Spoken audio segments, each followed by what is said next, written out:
24 heures du Mans, c'est pour quand l'hydrogène? La catégorie hydrogène, ça serait bien ça. C'est un premier pas, déclare Nakajima, triple vainqueur de l'épreuve, désormais vice-président de Toyota Gazoo Racing. Putain, il a fait du chemin, lui, il était pilote de F1 à l'époque aussi. Le voilà vice-président de Toyota Gazoo Racing Europe, quoi. Pour arriver à un niveau de performance satisfaisant, nous devons encore améliorer la technologie. Nous devons encore en apprendre beaucoup sur les pompes et sur les infrastructures. Cette voiture doit démontrer que ça marche. On a eu un projet Garage 56, déclare la CO. Donc Bernard Niclot, chargé du développement de l'hydrogène auprès de la CO.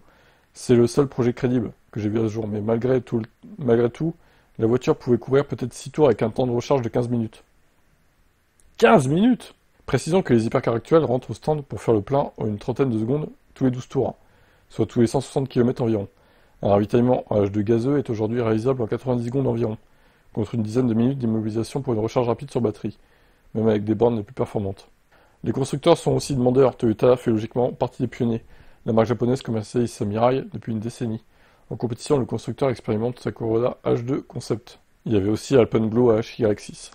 Bruno Fama avait déclaré qu'il travaille sur le sujet. Alors, ok. Bon, il y a d'autres acteurs, hein, Hyundai, Kia, etc. Bon. La volonté des organisateurs rencontre donc l'intérêt des constructeurs, mais la catégorie destinée aux véhicules H2 n'est pas encore une réalité. L'an dernier, Pierre Fillon, président de la CO, a indiqué que l'hydrogène arrivera en 2028. Ce vendredi, il n'a pas fixé de date de lancement lors de la conférence annuelle.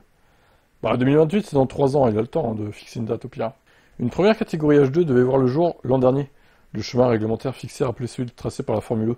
Il proposait ainsi des composants communs à tous les concurrents, mais laissait la liberté sur la chaîne de puissance pour les constructeurs désireux de s'engager.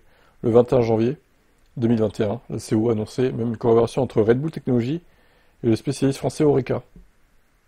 Les constructeurs n'ont pas saisi cette opportunité. Ok, ça a bidé donc. Ok, alors, bon, au final, on sait pas trop quand ça aura lieu. Oh là, l'article est trop long, mais c'est pas possible. Non, automobile propre, non. Pourquoi vous faites ça? Mais c'est insupportable. Non, mais c'est quoi ça? Je lis pas tout, c'est bon, hein. Non, non, non, faut arrêter là. Non, non, non. Bon, on va abréger les souffrances.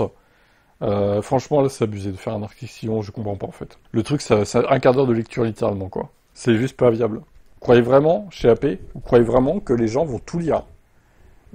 Franchement, c'est pas possible. Bon, allez, je résume via ChatGPT. Flemme, c'est bon au bout d'un moment. Nouveau report d'une conférence en marge des 24 heures du Mans 2024, la CO et la FIA ont officiellement annoncé un nouveau report.